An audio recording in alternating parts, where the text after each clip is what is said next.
5 medallas de Extremadura que se entregarán el próximo 7 de septiembre en el Teatro Romano de Mérida. María Victoria López Blasque, cooperante, directora de Médicos Mundi en Extremadura. El Colegio San José de Villafranca de los Barros, con motivo del cumplimiento de sus 125 años de vida.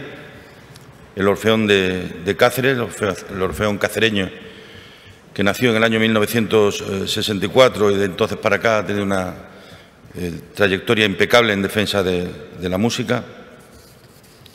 José Ronseiro Pepe Extremadura,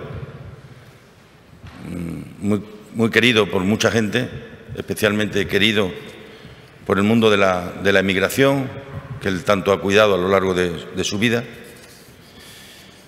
Y por último, el Santa Teresa Club Deportivo, el equipo de las niñas, como le solemos decir, que milita en la máxima categoría nacional y que también representa al deporte extremeño cada domingo en los principales campos de fútbol de nuestro país.